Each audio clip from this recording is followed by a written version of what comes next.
राम कथा शशि किरण समाना, और चंद चकोर करही जय भाना।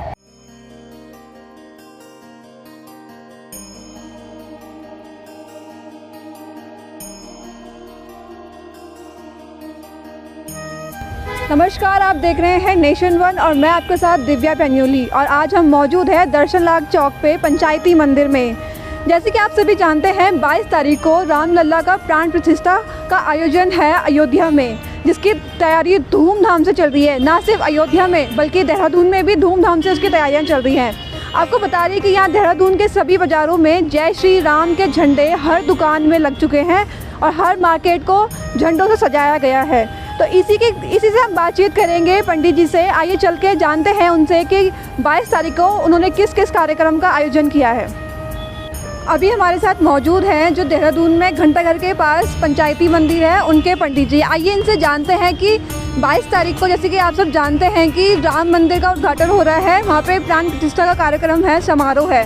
तो इनको पूछेंगे कि यहाँ पे पंचायती मंदिर में क्या क्या कार्यक्रम होंगे। सर, आपने क्या क्या तैयारी करी है? हाँ जी, यहाँ के पंचायती मंदिर दर्शन लाल चौक में उस दिन सुंदरकांड का पाठ और हलवे का जो है प्रसाद और पेड़े जो है उनका प्रसाद बटाया जाएगा। और सुंदरकांड संगीतमय ढंग से होगा और खुद मैं करूँगा और साथ में हमारी टीम होगी जो इस कार्य को करेगी।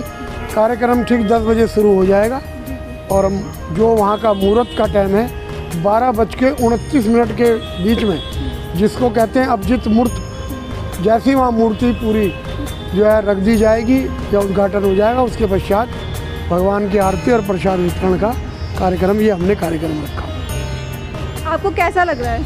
बहुत अच्छा, हम तो बचपन से उसी में रमे हुए हैं। राम प्राण थे प्राण तुम्हारे, और तुम रघुपति मोए प्राण थे प्यारे, है ना। तो इसलिए जो है वो तो हमारे रोम रोम में है। वो तो हमारे 550 साल का एक आंदोलन कहिए या जो भी चीज़ भाव, लेकिन हमने अपना हमारा व्यक्तिगत भाव यह है कि हमारा मेन संदेश ये है कि उन लोगों के लिए है कि इस अनुष्ठान का कोई भी राजनीतिकरण ना करे। भगवान ने जिनके कर कमलों से जिस सरकार से कराना था उसको भगवान सुनिश्चित करते हैं। उदाहरण बहुत से, जब भगवान वनवास में निकले, बड़े बड़े राजा, बड़े बड़े ऋषि जो उन स्थानों पे थे जहाँ से भगवान वनवास में गए, लेकिन भगवान उन्हीं के पास गए। कोई सबरी इतनी राजनीतिज्ञ नहीं थी, केवट इतने राजनीतिक के पढ़े लिखे नहीं थे, निषाद राज।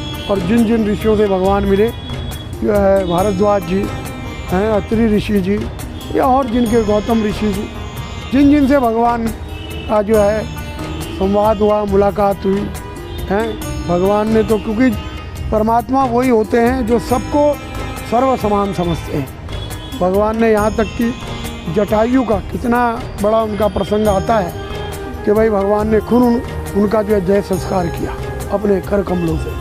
तो उनकी महिमा के बारे में बताना शब्द नहीं है, ना पुराणों में ना ग्रंथों में। ठीक है, तुलसी जी ने अपने ढंग से जो है रामचरितमानस को रचा, वाल्मीकि जी ने और उन बड़े बड़े विद्वानों ने जो लिखा, लेकिन कहते हैं हरि अनंत हरि कथा अनंत, और राम कथा शशि किरण समाना, और चंद चकोर करही जय भाना।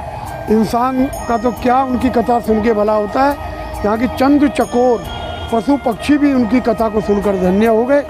काक भुसंडी जी का प्रसंग आता है, गरुड़ जी का उत्तराखंड में प्रसंग आता है कि उनको भगवान ने उस लायक समझा कि अपनी कथा जो है, कहने का मतलब ये काक भुसंडी जी को कहा कि भाई आप जो है मेरी कथा गरुड़ जी को सुनाइए।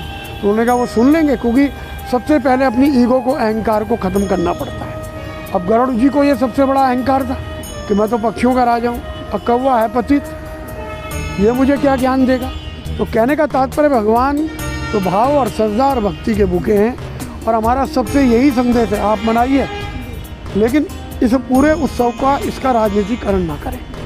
हमारे हिंदू सनातन धर्म की हमारी पद्धति है, हम जो है उसको जिस ढंग से मनाते हैं वैसे ही मनाएं।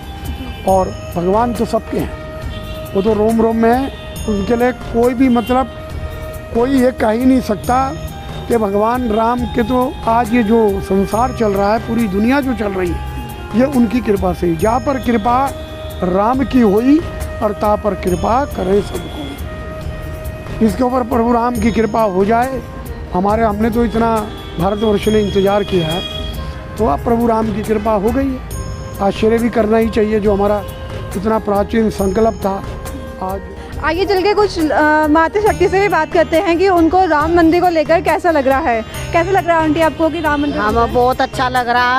हम राम मंदिर, भगवान सीता माता राम जी, हम हमारी नौकरी पक्की करेंगे, हम पक्के होंगे तो हम जाएंगे वहाँ से इसके दर्शन करने और घूमने पक्का जाएंगे।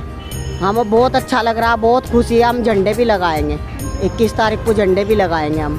जैसे कि मोदी जी ने कहा है, प्रधानमंत्री ने, कि दिवाली मनानी है, तो उसको लेके आपने क्या क्या तैयारी करी? मनाएंगे, हम सब मनाएंगे। यहाँ देहरादून में सब लोग खुश है, सबको बहुत झंडे लग रहे हैं भगवान जी के, राम जी के। हमें बहुत खुशी है, हमें बहुत ज़्यादा खुशी है। बहुत अच्छा करा मोदी जी ने। बस हमारी प्रार्थना ये है कि हम लोग जैसे छोटे लोग, हमारे लिए भी कुछ सोच कर, मोदी जी हमारे लिए भी कुछ करा। हमें बहुत खुशी है इस चीज़ की। मगर हम झंडे भी लगाएंगे 21 तारीख को और बहुत ज़्यादा खुशी मनाएंगे। जैसे दिवाली की, हाँ, दिवे जलाएंगे, पूरा देहरादून दिवे जलाएगा। जैसे कि आप सभी ने देखा कि पंडित जी का प्राण प्रतिष्ठा कार्यक्रम को लेकर क्या कहना है। उनका कहना ये है कि ये कार्यक्रम किसी भी राजनीतिक दल से इसका कोई लेना देना नहीं है। इससे जुड़ी खबर हम आपको देते रहेंगे, तब तक देखते रहे नेशन 1।